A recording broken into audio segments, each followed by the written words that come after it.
Hello friends, welcome to listening to the Verde, a series brought to you by Friends of the Verde River.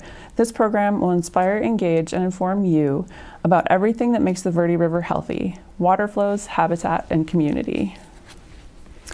I'm Tracy Stevens, Habitat Restoration Program Manager. Joining me today is Larry Stevens, Director of the Springs Stewardship Institute and Curator of Biology at the Museum of Northern Arizona in Flagstaff. Thanks for joining me today, Larry. Thank you so much for having me. I really appreciate it. To start off, could you just maybe tell us a little bit about yourself and your background? Sure. I was born in the City of Magic, Cleveland, Ohio, and came out to go to school at Prescott College, where I was fortunate enough to, right off the bat, begin to get involved in bird studies in the Verde Valley. And I've had a long-term passion for natural history and have pursued that my whole life. I've spent now 50 years in Arizona studying the ecology of its water-related resources, its rare species, the landscapes, evolution, through a master's and PhD program at NAU. I became an evolutionary ecologist, and I've just been fascinated by nature and how it works, and trying to tell the story of how the pieces fit together for my whole life. So, right now I'm the Curator of Biology at the Museum of Northern Arizona, and I run an organization called the Springs Stewardship Institute, in which we look at the the status, the species that live at springs, the flow of springs ecosystems, and try to better provide information and tools for people to manage springs better. Wow, that's really interesting. It's amazing to me that you've spent 50 years studying the Verde, and the draw from the Midwest to the desert. There are a lot of us that seem to feel that pull. Could you talk a little bit about those first studies that you did back 50 years ago in the Verde? Sure. Roy Johnson and Steve Crothers were both very influential early ornithologists for me. Roy Johnson taught at Prescott College. Steve Crothers had at that time the job that I have now as Curator of Biology at the museum in Flagstaff. And together they got involved in a project to begin to look at the birds of the Verde. The way that project came about was, of course, Phoenix wanted all the water they could possibly get, and so I believe it was the Arizona Department of Transportation was proposing. No, sorry, it must have been the Arizona Water Resources Department at the time, decided it might be a good idea to cut down all the cottonwood trees in the Verde River to get more water down to Phoenix. This, of course, was outrageous to anybody with a sense of what nature was about and what the Verde River was about, but we didn't really know what the status of bird life and what used these cottonwood forests in the Verde River basin were doing. So they began a study. They had a few $1,000s, I think, to start out a study, and engaged a bunch of us Prescott College students, who were a pretty wild bunch, but a bunch of really fabulous naturalists who went on to all kinds of fabulous careers elsewhere in the world. And every morning at 3 a.m. we'd get up and drive to the Verde and spend 8 hours going around various study plots in the middle part of the drainage and looking at the bird life, documenting where the nests were, what species were there. And just found out so much information about the bird life here. What we found was that there were more breeding birds in the Verde Valley than had been reported anywhere else in the world, which was the concentration of different species. The number of species that were concentrated in the landscape was higher than we had even records for in the tropics back in the early 70s. Since then, there's been more studies elsewhere, and that record is no longer stands. But at the time, it was a really big deal. We found enormous densities of breeding birds living in these cottonwood trees. Why does the Verde have such a high concentration of breeding birds? What is that? What did you find for the reasons? One of the themes that pretty much anybody in my line of work thinks about most of the time is the sources of biodiversity. Why do we have species, concentrated where we have them and not where we don't? And the question is always about habitat diversity and it's about time. How much time has there been for birds to colonize the landscape, for example, discover the landscape? And it's also about position in the landscape. And that gets us into the field of biogeography. One of the most fascinating things about the Verde is that it is a river system that traverses an enormous geologic province boundary. Arizona is divided in half by the Colorado Plateau to the north and the Basin and Range geologic province to the south.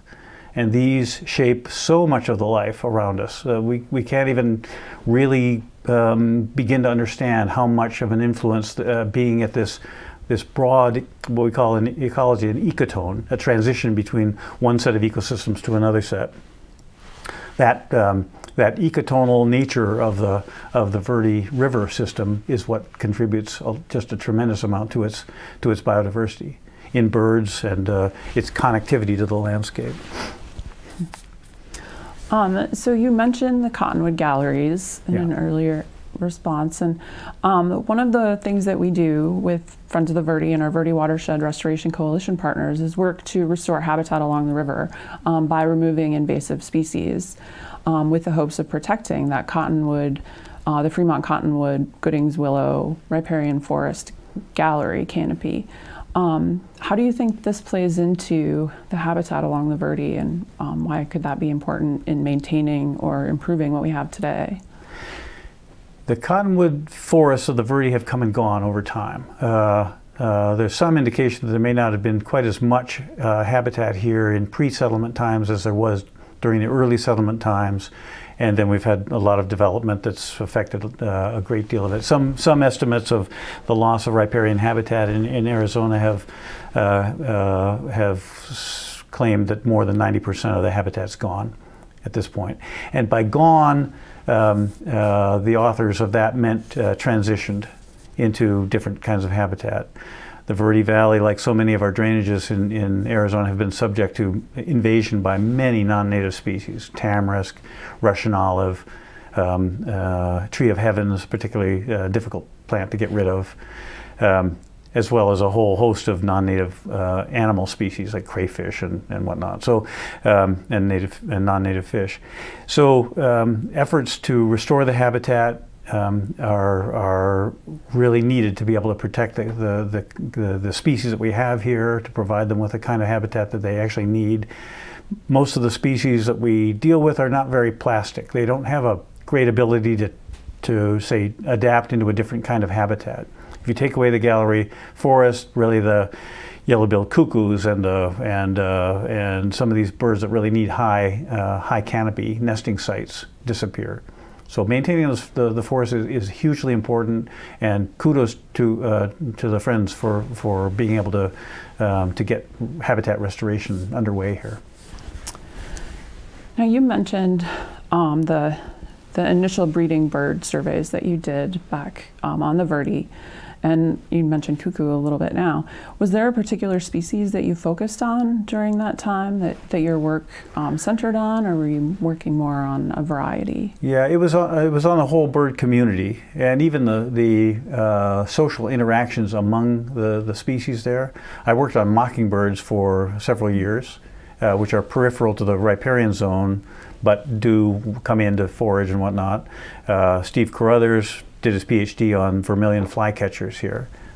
Really some quite remarkable work. Those days were immediately after the Endangered Species Act had been declared, so we didn't have too many endangered birds in the landscape. We knew that some were rare. We had a couple records of willow flycatcher, for example, which is now an endangered species. So, and we paid attention to pretty much all of them, though. So it was really a community-based study. With all the time that you've spent on the Verde, obviously there you've mentioned some reasons, but is there one overall message of why the Verde is so important in Arizona and to all these species that you could share? The Verde River Basin is bigger than the state of Connecticut. It heads on the San Francisco peaks, flows down in the upper reaches through some pretty wild, unfamiliar terrain to most Arizonans, comes into the middle reach here in the Verde Valley, and then passes on down to Phoenix, the Salt River, eventually connecting to the rest of the Colorado River Basin. I'm not sure if it's the biggest river entirely within Arizona, but I think it might be. And Arizona is, it's among many other things. Arizona is the mecca for desert biologists, and so many of our great naturalists of the country have done work here. People come from all over the world to look at the birds in this state. So those are some of the reasons. It's a string of emeralds through this very harsh landscape. That transition makes it really interesting to look at. It's not National Park Service for the most part, and that's advantageous for those of us that like to study things, because we don't need permits necessarily to go out and watch birds or record data on stream flows or whatnot. And the Verde is quite special in relation to its societal status. It's being, its waters are very much being appropriated by people in all parts of the basin, and protecting its flows is a very big social kind of issue for the whole landscape. So, it's a theater, I guess, for exploring all of these societal and biological and evolutionary features. The Verde Valley has remarkable resources. Montezuma Well has the highest concentration of unique species of any point in North America. Wow. Striking water quality issues there, very harsh conditions actually for the aquatic life there means that the things that live in it can live nowhere else. And the way that over 13,000 years of flow path, the water arises on the Colorado Plateau, takes 13,000 years for it to emerge at Montezuma Well. Remarkable stories, one after another through the whole basin. Larry, that's really interesting and just amazing, the variety of habitats through the Verde and why it's so important to the state, and I think also to others from outside of the state nationally for research and birding. We have to take a quick break, but we'll be right back with Larry to talk a little bit more about his recent work.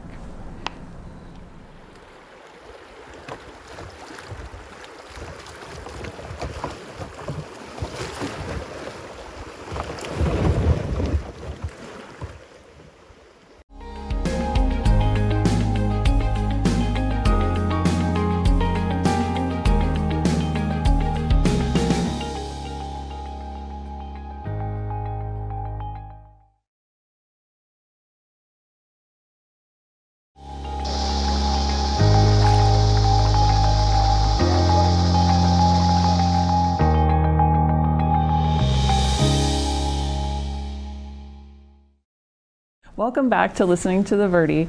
I'm here with Larry Stevens talking about the habitat of the Verde River watershed. Now that we've spent some time discussing the work that you've completed on the Verde throughout your career, let's focus in a little bit about some of your research on tributary streams. You recently completed a project looking at the macroinvertebrates of Oak Creek. Could you share some of your findings from that project? Sure, yeah.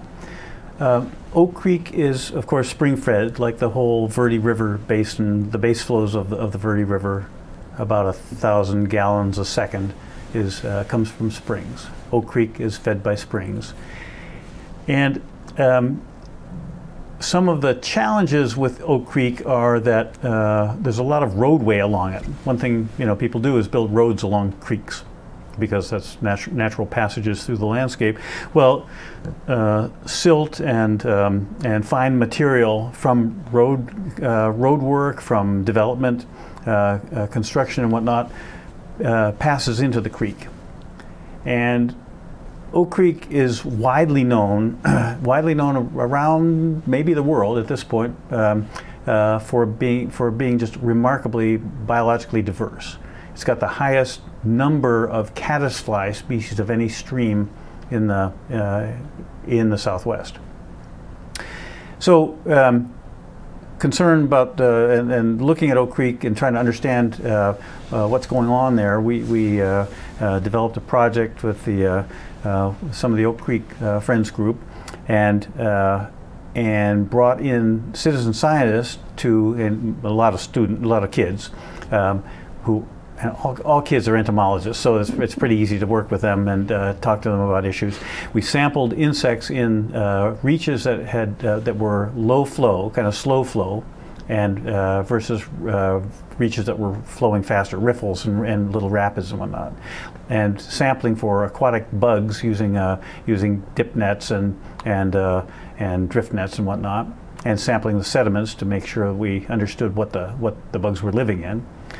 And we found something kind of remarkable, is that pretty much all the biodiversity of native critters in Oak Creek are in the riffles, not in the slow reaches. The slow reaches are dominated by fine sediments.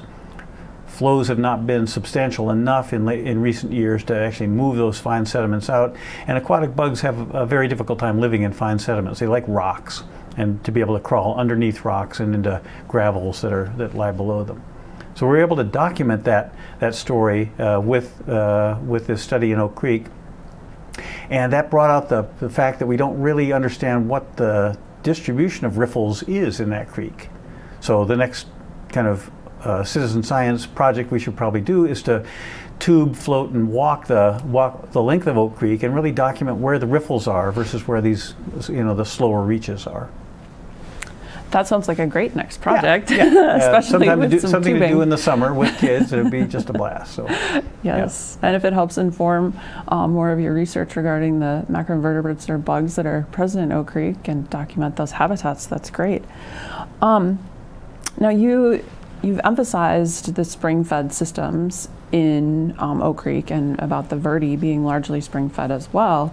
How many springs are there in the Verde watershed? Do you have any idea? The estimates run as high right now as 940 springs. That doesn't mean that they've all been discovered, and there are springs, of course, that come up on the floor of the streams, the tributary streams on the main stream that we haven't been able to document yet. But in a recent study, we were able to kind of look at what we actually do and don't know about the springs of the Verde. What's really interesting is that for many of the major tributaries, the headwater springs that provide the perennial flow for the tributaries have not yet been clearly identified. So, say for West Fork, it's a really steep, narrow canyon. Where is the actual head of perennial flow in West Fork? It takes some canyoneering actually to do that, because it's really tough country to navigate around. Where is the source of West Clear Creek, for example?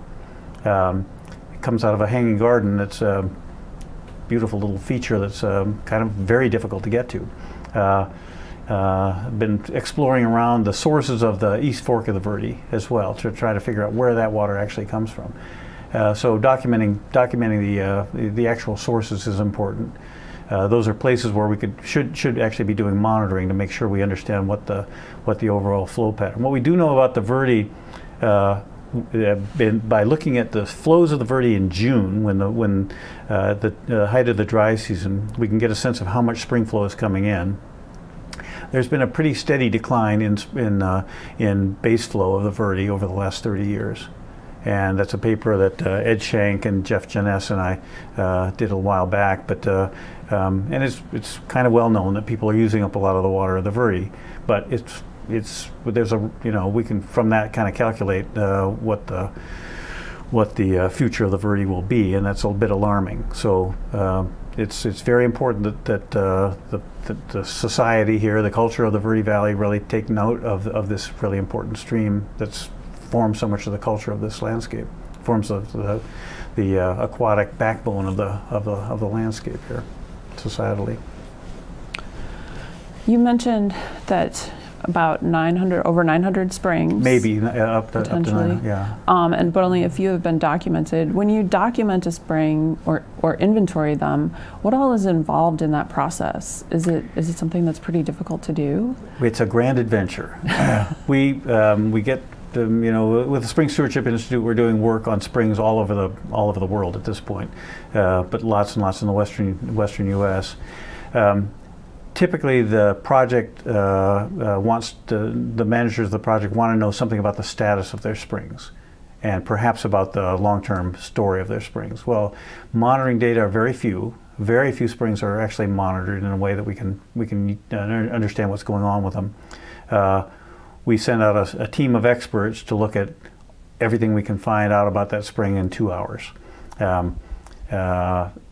Biota, water chemistry, flow, the landscape configuration, where the water's coming from, who owns it, what signs of human presence, both prehistoric and historic, exist there, and so we gather with 4 experts in 2 hours an enormous amount of information that's stored in a program we call Springs Online, which is free and open to anybody who wants to sign up for an account. They can start their own spring project. If a landowner has a spring that they want to keep track of, they can store their information there. It's secure, so that it's their information. It's not shared with anybody else. And so it's a tool that we provide to be able to better study springs. But pulling all that information together allows us to begin to ask questions we haven't even thought of before. The role of water chemistry and plant composition, for example, or the distribution of springs across elevation and aspect.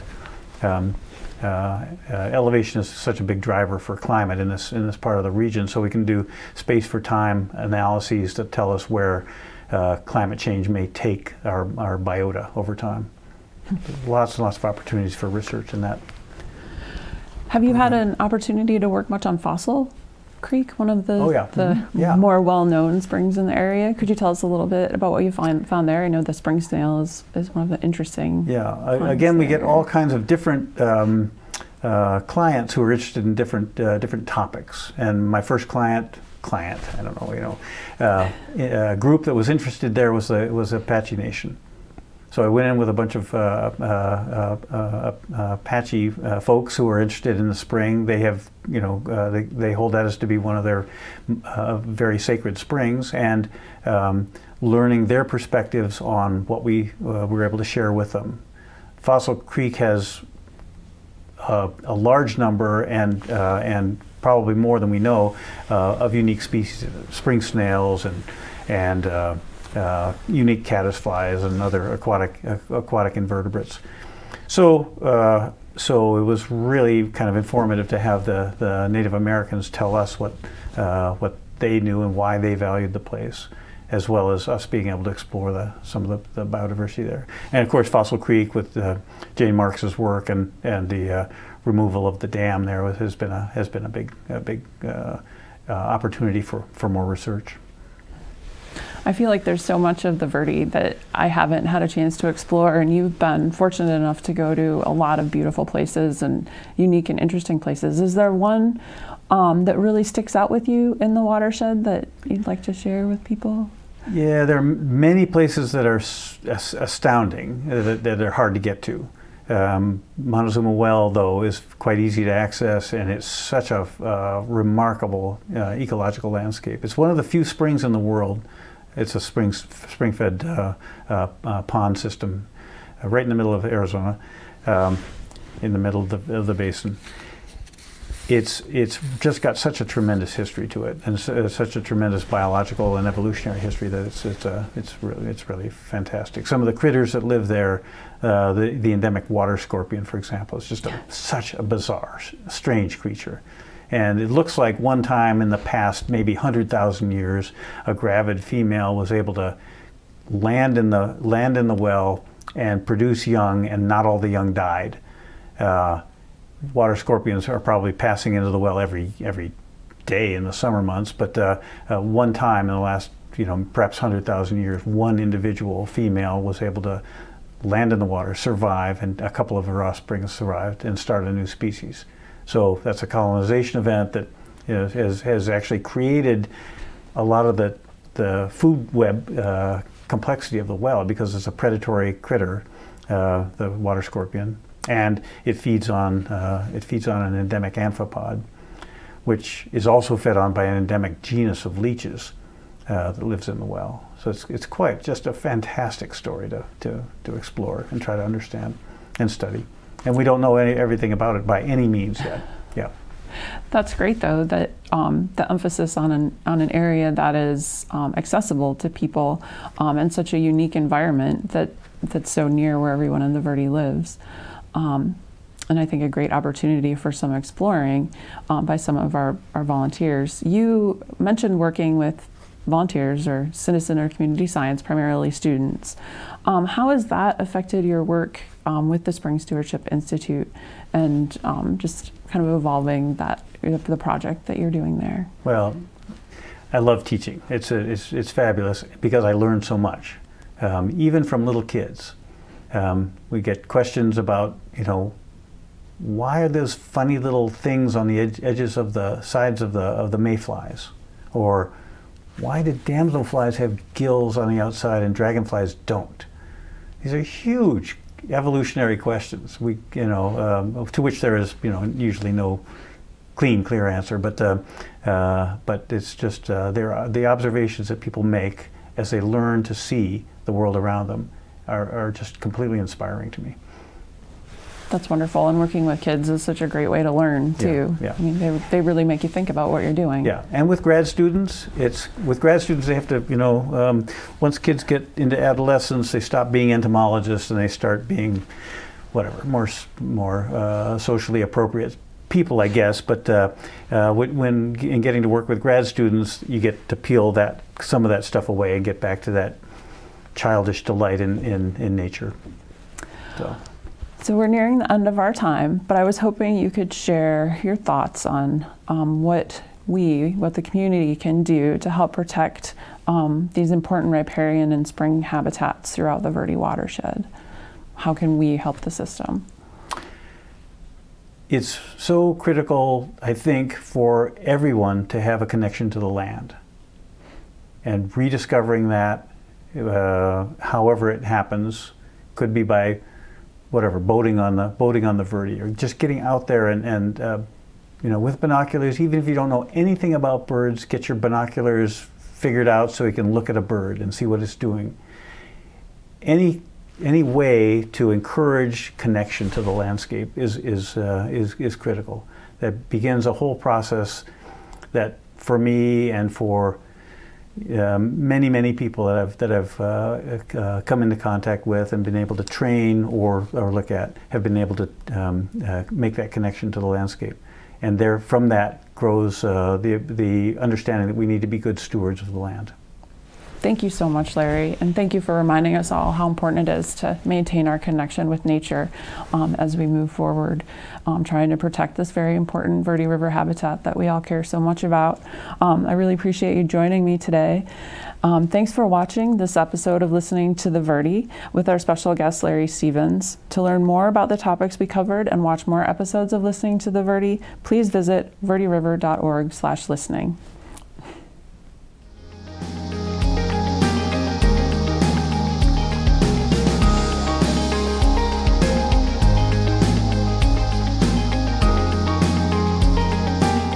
Listening to the Verde is brought to you by Friends of the Verde River. Please visit verderiver.org/listening for more videos and resources.